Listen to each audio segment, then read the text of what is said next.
Welcome to another episode of the Noles Podcast. I'm your host, Gregory McCoy. This podcast is by a fan for fans. I am not a journalist. I am not a reporter.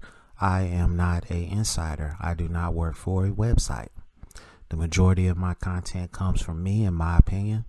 Other information comes from the internet. Today is the December 29th, 2019, and this is episode number 29. I'm going to stick with my same format for this episode, highlighting one defensive player and one offensive player. I got some other information that I want to talk about, some other stuff I want to put out. I want to start with defensive tackle True Thompson, 6 foot, 315 pounds. A true freshman. I believe he is going to redshirt. I don't think he's going to play in the Sun Bowl on Tuesday. So I'm just going to read off some things that I wrote about him. Very strong, very quick player, and limited action showed flashes of being something special. Good technique. Needs to lose weight and get down to about 285 pounds to reach full athletic potential. He is too big for his current frame. His NFL comparison is Mike Daniels for the Detroit Lions. He also uses his low center of gravity to bull rush offensive linemen. Will get more playing time under new staff. The limited action that I seen him in, he actually played pretty well. He uses his hands pretty good to swim through offensive linemen and stop them from blocking him. He has a great motor. I think this guy could be a player for us, man. He one of the downfalls of our defense this year is that we didn't have a deep rotation really anywhere on the defensive line, but especially defensive tackle. For whatever reason, they chose to keep Durden and Wilson in the game, and they played great in the first half, but in the second half, I guess they were tired and they couldn't maintain that same level of play from the first half. So I'm glad that the new coaching staff is switching to a 4-man front. So now if I don't think Wilson is going to stay. So now it'll probably be Durden and Cooper as your first team defensive tackles. Then you could rotate in True Thompson and the rookie, the new guy from Louisville, Jared Jackson, and I don't know who else they have beyond that. I can't really think right now, but that would be a great 4-man rotation, if you could get those 4 guys to rotate in and out. So, but all in all, I think True Thompson has a bright future at Florida State. Like I said, I would like to see him get down to 285. I think you can get more out of him at that weight. And we'll see what happens, man. I don't know if he's going to play in the bowl game. I think he's reached his 4-game limit. We'll see. If he does, I expect him to play well. So let me go to my next player, which is Deontay Sheffield, 5'11", 203 pounds, formerly a wide receiver. This guy will play a lot in the Sun Bowl due to injuries and NFL departures. Has speed, has jukes, can catch well. If he does well, I think this game might earn him a scholarship. So he is extra motivated to play well, I think. In high school, there's limited tape on him as far as Florida State from the spring game, so I had to go to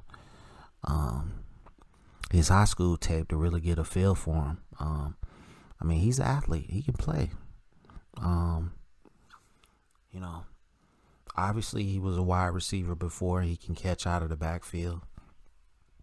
He can run all the routes out of the backfield, so that's not going to be a problem for him. You know, formerly being a wide receiver, I think durability might be an issue. Is he ready to take those big hits that come with being a running back? We're going to find out, because I think he's probably going to be the starter going into this Sun Bowl game. I don't think Anthony Grant is back yet. So I think this guy's we're going to see what this guy can do, man. Like I said, I was impressed with his tape in the spring game. He really didn't play a lot in the regular season. I have no NFL comparison for him. I don't think it's fair to compare him to anybody if you don't have extensive footage on a guy. But from the limited stuff that like I said before, limited stuff that I have on him, he I feel like he can, be a contributor next year. And again, he's extra motivated to play well in this game so he could possibly get a scholarship. Next, I wanted to talk about Stanford Samuels and Corey Durden. Stanford Samuels III, he's deciding to go pro. No disrespect. I'm glad he's leaving. I don't feel like he had a great career at Florida State. He made some plays here and there, but for the most part, he got burnt. Asante Samuel, the corner opposite of him, they both got burnt a lot. Especially the way I'm gonna remember Stanford Samuels was the Miami game this year. Him throwing his hands up when the guy got beat for the touchdown. That's how I'm gonna remember him. That's like a moment, if you will. I wish him all the best. I hope he goes to the NFL and has a great career. But he's not in my top 10 corners all time at Florida State. Corey Durden, Stan, I think that's a great move for him. He needs to get in the weight room for the next 9 months. He needs to lift 5 days a week. He can play. Corey Durden can play, but his body he doesn't have an NFL body. He doesn't have a Power 5 defensive tackle body. Okay, I don't know what he's been doing for the last 3 years, but it doesn't look like he's been lifting weights. Looks like he's been lifting cheeseburgers. So, like I said, the guy can play. There's no ifs, ands, or buts about that. He needs to get in the weight room. He needs to get in the film room. He needs to work on his technique. He needs to work on his footwork. He needs to work on his pass rushing technique. This guy could be a first round pick if he just gets in shape. So I feel like if he can do all that, he can be Marvin Wilson 2.0 for us. My next thing I wanted to talk about was most hated rival. Is it the Florida Gators or the Miami Hurricanes? Let me drop some information on you. The first game against the Miami Hurricanes was played on October 5th, 1951. First game against the Gators was played on November 22nd, 1958. Both programs have the series edge on us. Miami leads 34-30. Florida leads 36-26. Worst loss to each rival, respectively, in my opinion, was for Miami, 49-27 in 2001. I felt like that game ushered them back to elite. That was the year that they won the national championship against Nebraska.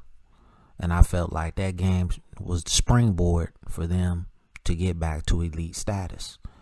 For the Florida Gators, I've talked about this game in a previous episode. It was the 32-29 loss at Florida in 1997 when Bobby Bowden, in his Hall of Fame ways, decided to kick a field goal on 4th down instead of going for it on the 1-yard line. They kicked it off. They covered the kick well. They had a guy named Jaquez Green who could run like a gazelle. Florida State was in cover 3. He caught the ball, ran from the 20 to the 20. Florida scored, won the game. And I'll never forget, at the end of the game, I think it was Fred Taylor. He said, if we can't play for the national championship, they not going to play for the national championship. And it was all based on a bad coaching decision by Bobby Bowden. So that was my worst loss, in my opinion, to the University of Florida. Most hated player for each school. For Miami, it's Gino Torretta. I felt like he was overrated. I felt like he shouldn't have won the Heisman over Marshall Faulk or Garrison Hurst. I thought they had better years that year. For the University of Florida, most hated player, Tim Tebow. Enough said. He dominated us the whole time he was at Florida. Most hated stadium, I said Pick'em. The old Orange Bowl, hated that place. Obviously, I hate the Swamp, so it's a Pick'em. Most hated color scheme, again, another Pick'em.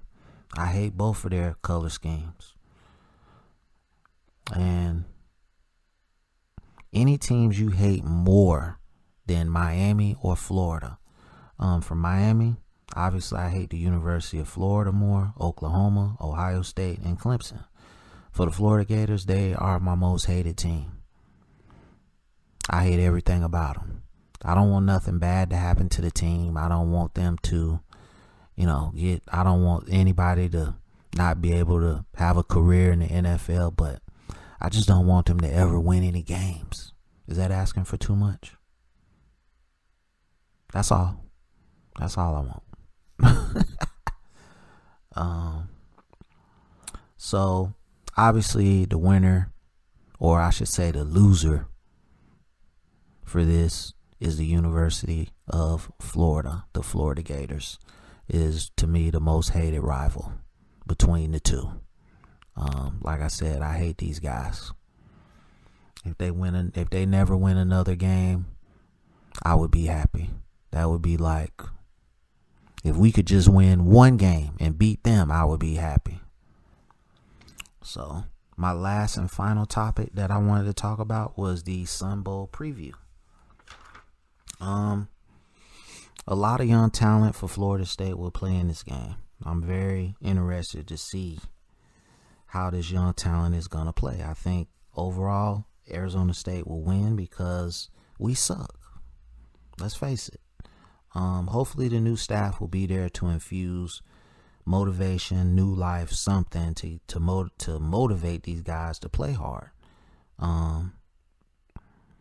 Like I said, I want Florida State to win, but I feel like right at this moment, Arizona State is coached by a better coach in Herm Edwards. Their quarterback, Arizona State, is pretty dynamic. I think it's going to be very hard for us to get pressure on him. On our side of the ball, we still got, they're probably going to march Abdul Bello out there and Ryan Roberts at your tackles. And then Brady Scott and Dante Lucas at guards, and they'll probably play Baselli at center. So, we're not going to be able to stop their pass rush. Not that they're anything great, but our offensive line sucks so bad.